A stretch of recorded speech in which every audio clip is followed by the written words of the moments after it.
They say that mountains hold secrets deep in the Sierra Nevada, where ancient rocks keep silent secrets, and events unfold that will make your blood run cold. Experienced climbers Brandon and Kayla Adams disappear on Forester Pass, leaving their backpacks behind on a lonely boulder.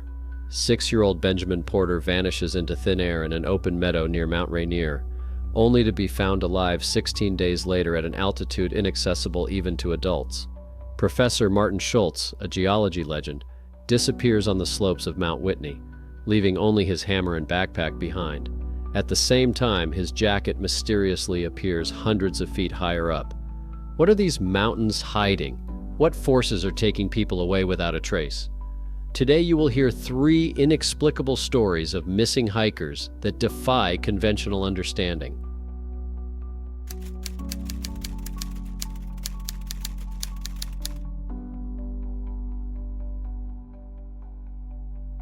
On the 23rd of September 2001, Brandon and Kayla Adams, a married couple, set out on a hike along a section of the legendary Pacific Crest Trail, passing through Forester Pass, the highest point of the route at 13,053 feet above sea level. Brandon, 28, and Kayla, 31, were experienced climbers from San Diego who had spent the past 7 years exploring the Sierra Nevada mountains.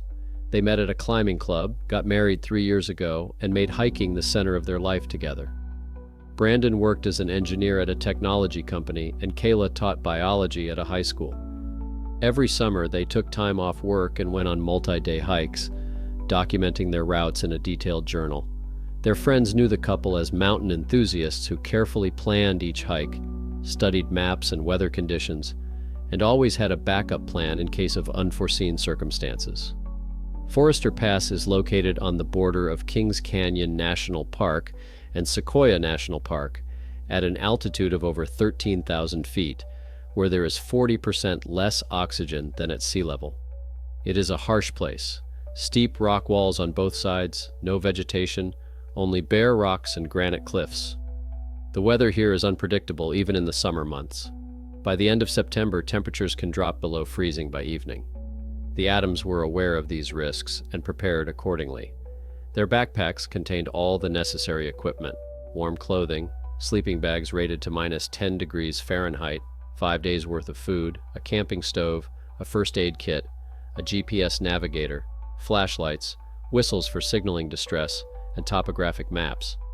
Brandon, who was more experienced in mountaineering, also took basic climbing equipment: a rope, carabiners, and a belay system. They set off early in the morning, around 6 o'clock, with the intention of crossing the pass and descending to the other side before nightfall.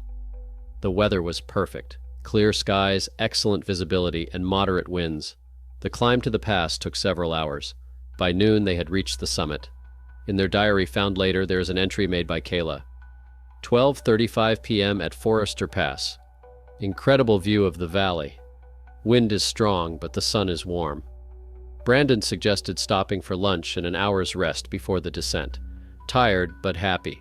Temperature around 45 degrees. That was the last entry. Around 5 p.m. that same day, a group of 4 hikers from Oregon, 2 brothers and their wives, climbed Forester Pass from the opposite side. Jack Morrison, a 33-year-old teacher, was the first to notice something strange. Near a large granite boulder about 100 feet from the trail stood 2 hiking backpacks leaning against the rock. There was no one around. The group called out, thinking the backpack owners had stepped away to relieve themselves or take pictures. There was no answer. The echo bounced off the rock walls and died away. Morrison approached the backpacks. They were clearly not abandoned, neatly placed, all zippers closed. One had a tag with the name Brandon Adams on it, the other Kayla Adams. The group began searching for the backpack's owners. The pass was an open space with excellent visibility for several hundred yards. There was nowhere to hide. The rock walls rose almost vertically on both sides. The trail was clearly visible for a mile in every direction.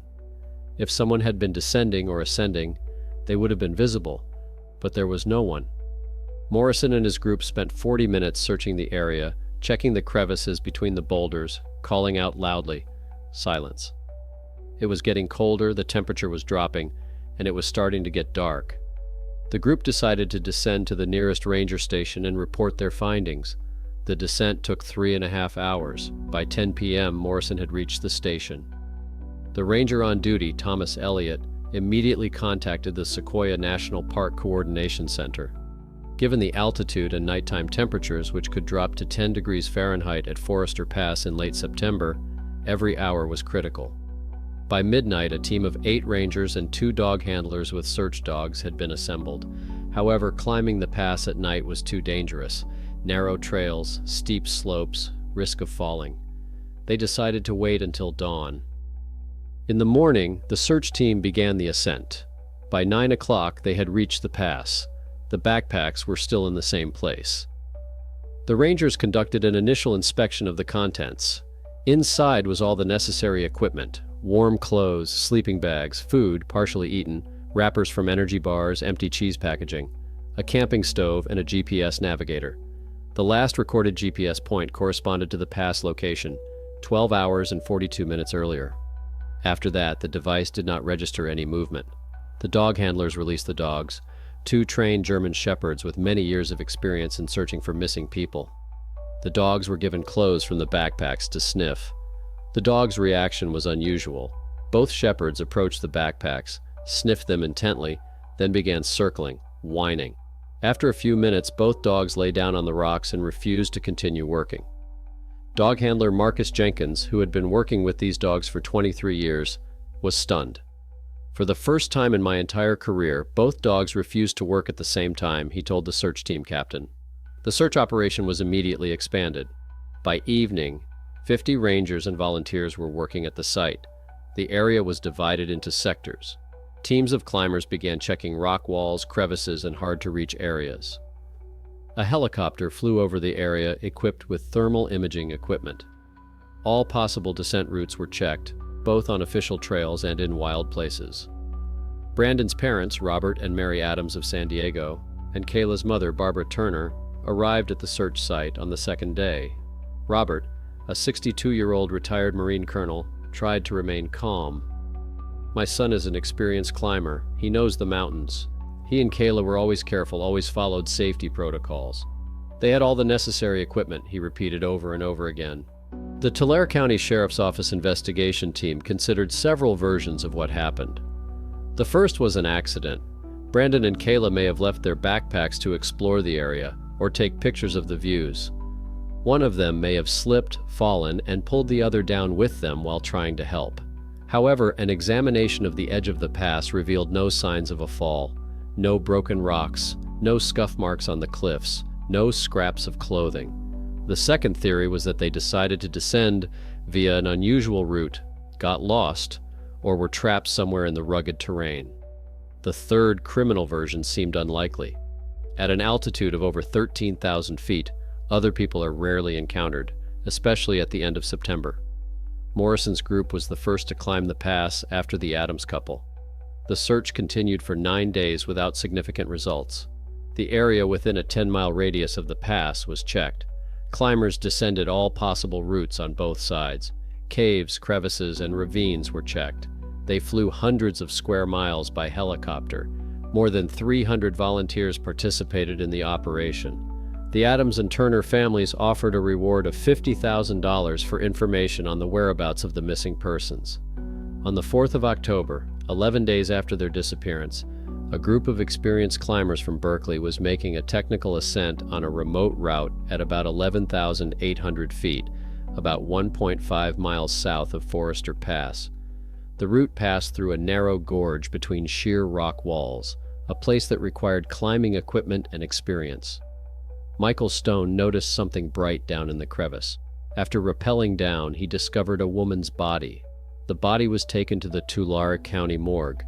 The medical examiner identified her as Kayla Adams from her dental records. Kayla was wearing the same clothes she had on the day she disappeared: a light fleece jacket, hiking pants, and a t-shirt. She had no shoes on. An examination of her feet revealed minimal damage, a few minor abrasions and scratches, but nothing serious. The body was found 1,350 feet below Forester Pass. How Kayla got there remained a mystery. Descending into this ravine would have required either climbing equipment and experience or a fall. However, the body showed no injuries typical of a fall from a height. No broken bones, massive bruises, or internal damage. The pathologist determined the cause of death to be hypothermia complicated by dehydration. The medical report noted that Kayla was conscious for at least several days after her disappearance. She moved around and tried to get out. There were abrasions on her hands, indicating attempts to climb the rocks. But the absence of serious injuries in such rugged terrain remained inexplicable. How could an experienced climber descend into a narrow gorge surrounded by sheer walls without equipment or shoes? Why did she take off her boots? Experts in extreme survival offered several hypotheses. Dr. Elizabeth Connor, a mountain medicine specialist at the University of California, explained, "In a state of hypothermia, a person experiences a paradoxical sensation of heat. This is a well-documented phenomenon. Victims of hypothermia often take off their clothes and shoes, thinking they are too hot. This irrational behavior is one of the last signs before losing consciousness." However, this did not explain how Kayla ended up so far from the pass, in a ravine that required technical descent. Mountaineer Robert Hillman, who advised the investigation, suggested, "Perhaps she found a route that we don't know about. There are natural passages and crevasses in the mountains that are not marked on maps. In a state of panic or disorientation, a person may descend a path that seems passable but turns out to be a trap.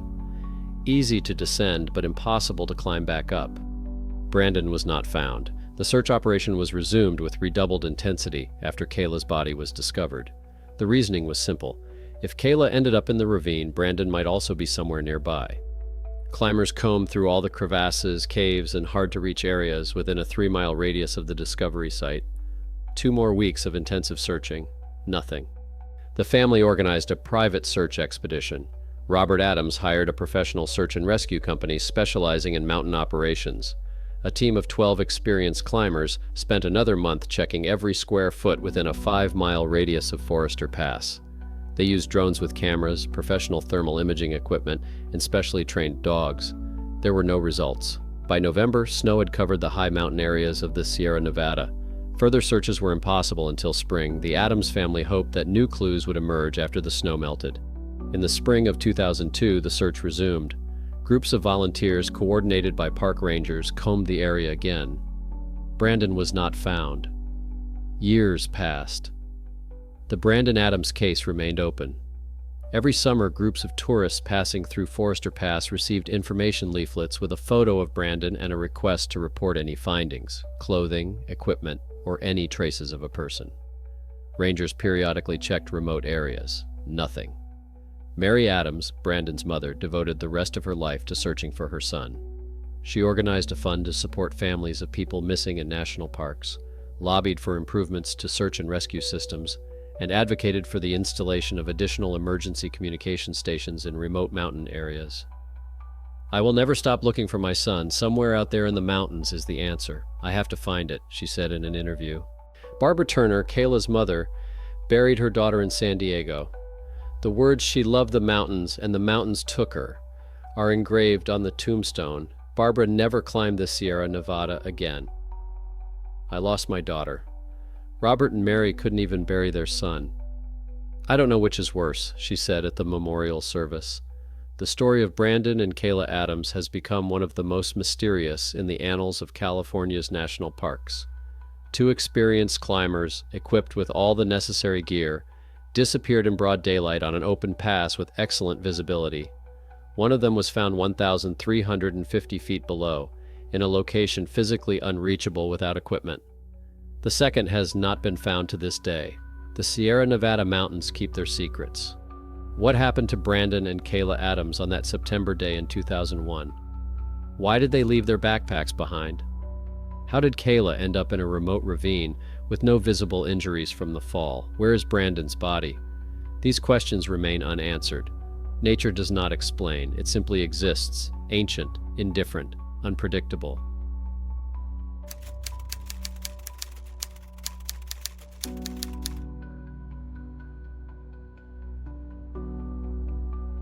The Porter family from Tacoma, Washington, arrived at Mount Rainier in the second half of August 2018.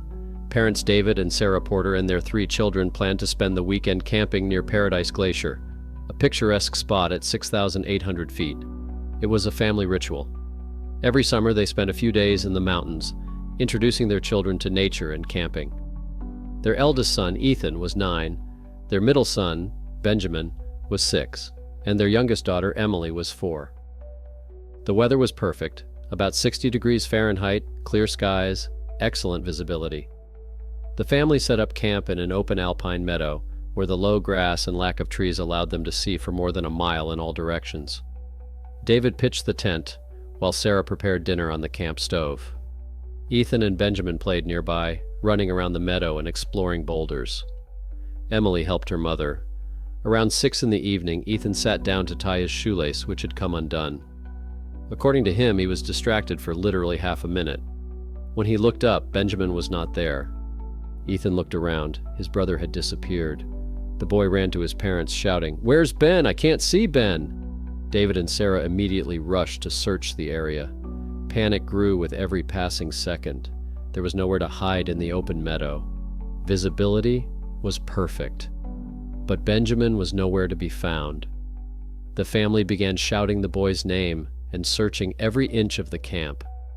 Neighboring tourists who had pitched their tents a few hundred feet away heard the cries and joined the search. 10 adults combed the area, checked boulders, and looked into every crevice. Nothing. Benjamin seemed to have vanished into thin air. David made his way to the ranger station 2 miles away and raised the alarm. By 8 p.m., a team of 6 Mount Rainier National Park rangers and 2 dog handlers with German Shepherd search dogs were on the scene. The dogs were given Benjamin's t-shirt to sniff. The animals picked up the scent and led the group up the slope. The trail led across an alpine meadow toward large granite boulders about 300 feet from the camp, closer to the Paradise Glacier. The dogs followed the trail confidently, sniffing the ground. But when they reached the boulders, both shepherds suddenly stopped. They began circling in place, whining and backing away. Dog handler Robert Hendrickson, who had worked with these dogs for 7 years, tried to redirect them, but the animals categorically refused to continue. "I've never seen anything like this," he told search team Captain Stephen Morales. "Usually a dog either follows the trail to the end or gradually loses it. Here it's as if the trail just disappears into thin air." The next day, 2 more dogs were brought in from a neighboring county. The result was the same. Both picked up the trail to the boulders, then refused to go any further. Captain Morales suggested that the boy might have crossed a rocky area or a stream where the scent would not linger. Still, there was no water or particularly rocky terrain nearby that could account for the trail's loss. By nightfall, the temperature had dropped sharply to 28 degrees Fahrenheit, well below freezing. Snow began to fall, even though the Weather Service had not forecast precipitation. A 6-year-old child, dressed in a t-shirt and shorts, could not survive for long in such conditions. Rangers worked through the night with powerful flashlights and thermal imaging equipment, checking every area within a 2-mile radius. In the morning, the search operation was expanded to a scale rarely seen even in a national park. More than 300 volunteers, rangers, search and rescue teams from 5 counties, volunteers, and a National Guard unit, combed the area. Helicopters with thermal imaging cameras and drones were used, and climbing teams checked hard-to-reach areas near glaciers. Local media covered the story, and hundreds of people came every day to help with the search. Benjamin's parents stayed at the search site. Sarah cried, hugging her younger children. David joined every search group, refusing to rest. "My son is out there somewhere. We have to find him. He couldn't just disappear," he repeated over and over. Friends and relatives organized a fundraiser, offering a $20,000 reward for information leading to the boy's whereabouts. Days turned into a week, then 2. The search continued for 12 days without interruption, but to no avail. Captain Morales said at a press conference, "We have searched every square foot within a 5-mile radius. We have used all available technology and resources. Unfortunately, Benjamin has not been found. We are not giving up the search, but we are switching to patrol mode." The chances of finding the child alive after so many days in the mountains in low temperatures were virtually 0. 16 days after his disappearance, early in the morning, A group of hunters, a father and his two adult sons from Yakima, were climbing a remote route at an altitude of 9,400 feet, almost 2,500 feet above the Porter family's camp. It was a technically challenging section requiring passage across two glaciers and a rocky ridge. The route was not intended for tourists. Only experienced climbers with complete equipment could ascend it. Senior hunter Mark Jenkins noticed something bright near a large boulder. As he got closer, he was astonished to see a little boy sitting on the ground, leaning against the rock. The child was wearing the same t-shirt and shorts, but no shoes. He seemed semi-conscious but alive. Mark immediately called the rescue service, and his sons covered the boy with their jackets. A helicopter arrived 40 minutes later and took Benjamin to Harborview Hospital in Seattle. A medical examination revealed severe exhaustion. The boy had lost about 8 pounds. He was dehydrated and had multiple minor abrasions on his arms and legs. The condition of his feet was surprising. There was virtually no severe damage, only minor scratches and scrapes. Dr. Elizabeth Collins, the pediatrician who examined the boy, later said, "If a child had crossed 2 glaciers and climbed 2,500 feet barefoot, his feet would be in terrible condition, cuts, frostbite, deep wounds. Here we see minimal damage." The parents arrived at the hospital 3 hours later.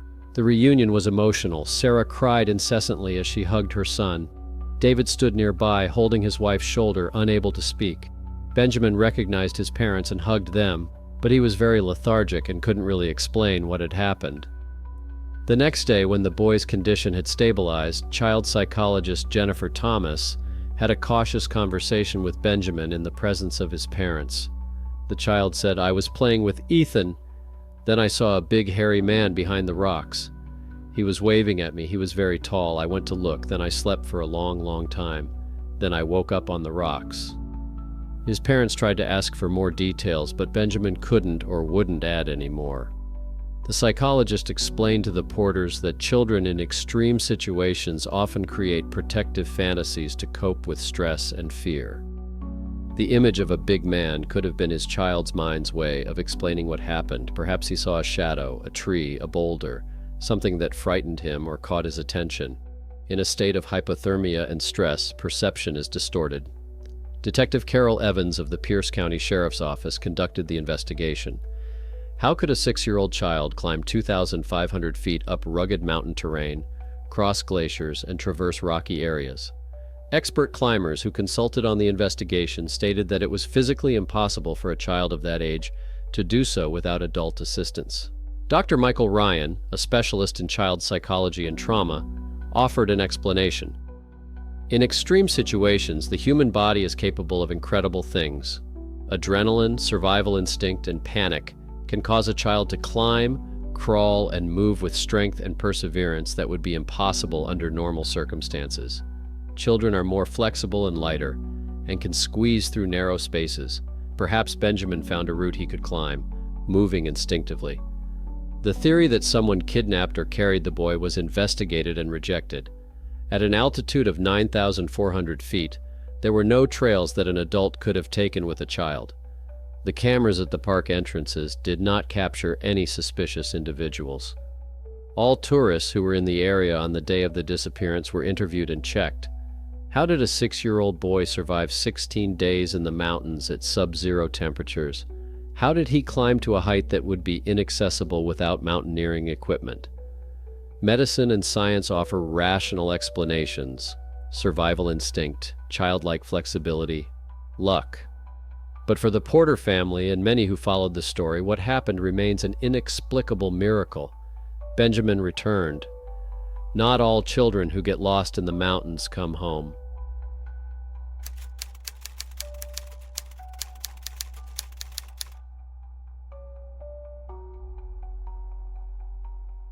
The July morning of 2007 was clear and promising. Professor Martin Schultz of Heidelberg University led a group of 8 geology students to the summit of Mount Whitney, the highest point in the continental United States, rising 14,505 feet above sea level. Schultz, 63, was one of Europe's leading experts on plate tectonics and volcanic rocks, the author of 7 books and more than 200 scientific articles. He had come to California for the University of California's summer geology program to share his knowledge with a younger generation of researchers.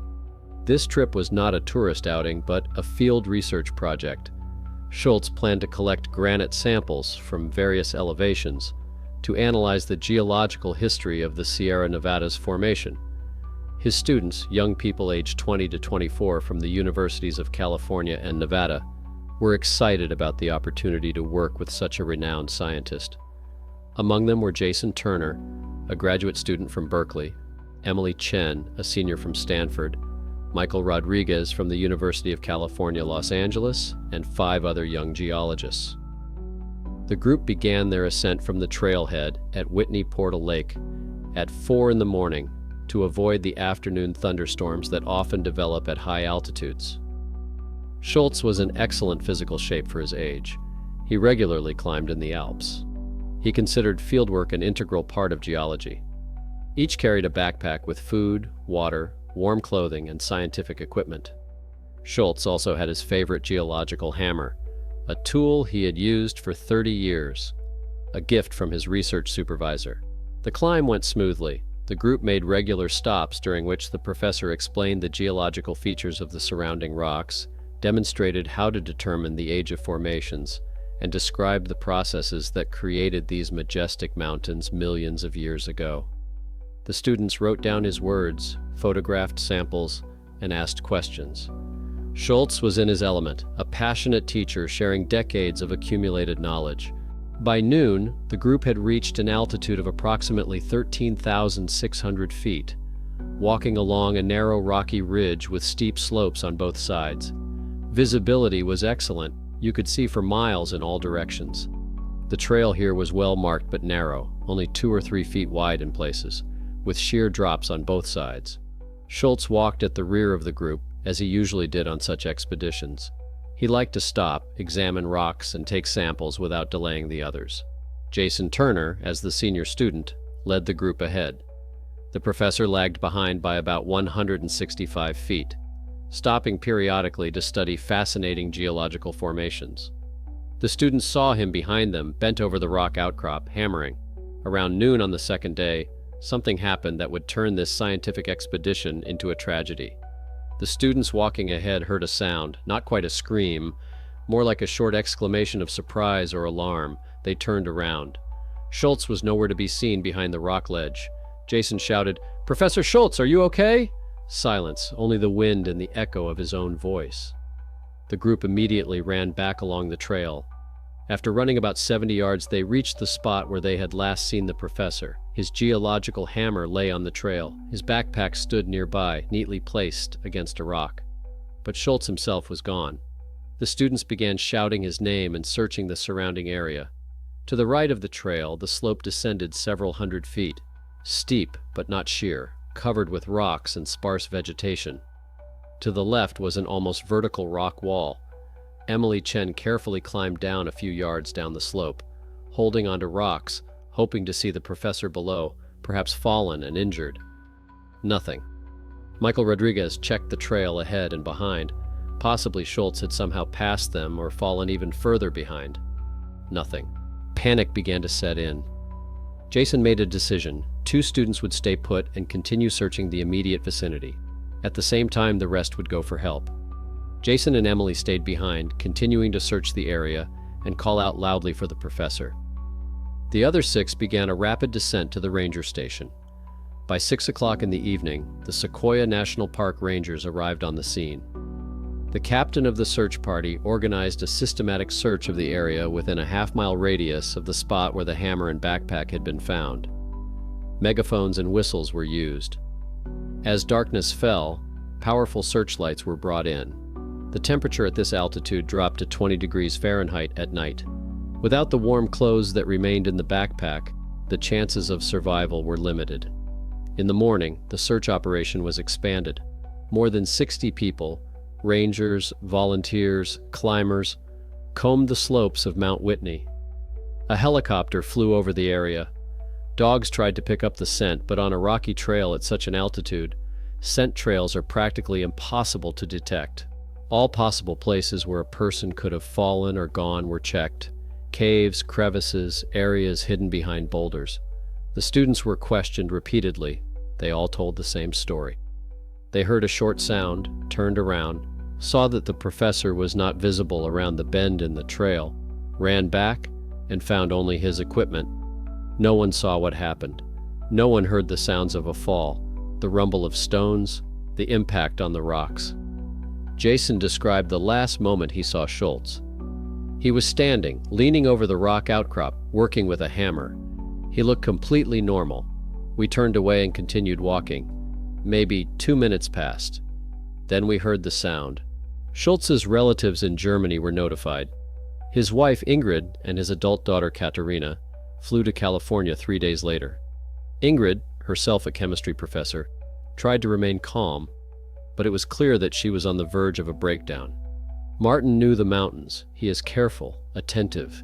He couldn't just fall. Something happened, she repeated. The search continued for 5 days.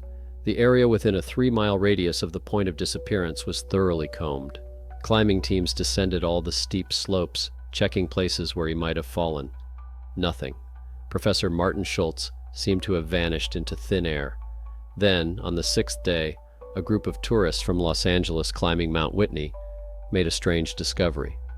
At an altitude of about 14,200 feet, 600 feet above the point where Schultz disappeared, almost at the very summit, a jacket was lying among the rocks.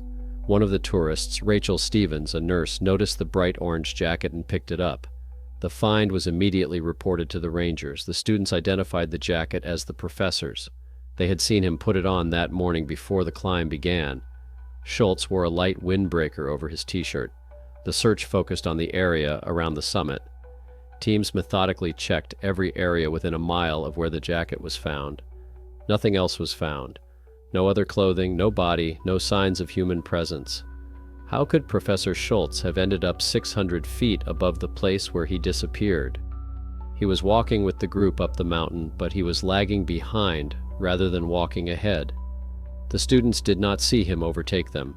There is only one trail in this area. There are no detours. To climb from an altitude of 13,600 feet to 14,200 feet, one must pass by the spot where Jason and Emily, the students, remained at the search site. The investigation team interviewed all the hikers who were on the mountain that day. Several groups climbed to the summit via the same route. No one saw a lone elderly man in an orange jacket walking without a backpack or equipment. At such an altitude, a hiker without a backpack would attract attention. It is unsafe and unusual. Mountain climbing experts were puzzled. One of them, Douglas Craig, a climber with 40 years of experience, explained, "The climb from 13,600 to 14,200 feet is about 1.5 to 2 hours of active climbing for a trained person. But that's on the trail, with stops, with normal equipment." Professor Schultz left his backpack below. He had no water, no food, no warm clothes. Why would he climb higher, leaving all his equipment behind? Some suggested a medical incident, a heart attack, a stroke, sudden disorientation. But then how did his jacket end up so high up? Perhaps Schultz felt ill and in a confused state of mind began to move without realizing what he was doing, climbing upward instead of descending to seek help. But even in such a state, a 600-foot climb up a steep trail is a considerable physical effort. The theory that someone had carried the jacket upstairs was considered, but seemed unlikely. Why would anyone do that? And where was the professor's body? The search continued for another 2 weeks, but to no avail. Schultz's family returned to Germany, devastated. Heidelberg University held a memorial service in honor of the distinguished scholar. His students, who were with him that day, carried the burden of guilt and confusion. "We should have stayed together. We shouldn't have let him fall behind," Jason Turner said at the service. The case of Professor Martin Schultz remains open. Every summer, rangers are instructed to pay attention to any finds on the slopes of Mount Whitney: clothing, equipment, remains. Sometimes the mountains return their missing persons years later, when melting snow or landslides expose what was hidden. Schultz's geological hammer and backpack were returned to his family. Ingrid donated the hammer to the Heidelberg University Museum with a plaque that reads, "The tool of Professor Martin Schultz, researcher, teacher, a man who loved the mountains and gave his life to them." Professor Schultz's story reminds us that mountains do not distinguish between the experienced and the inexperienced, between the young and the old, between tourists and scientists. They exist according to their own laws, indifferent to human plans and intentions. What happened to Martin Schultz on that July day? Why was his jacket found at an altitude he could not have physically reached in that time? These questions remain unanswered, another mystery that Sierra Nevada keeps in its ancient rocks. And while the answers remain hidden in the granite cliffs, we can only guess what happened in those fateful moments and continue to search for the truth. That's all, friends. Give it a thumbs up if you found it interesting. Write your opinion in the comments, and don't forget to subscribe to the channel. See you later.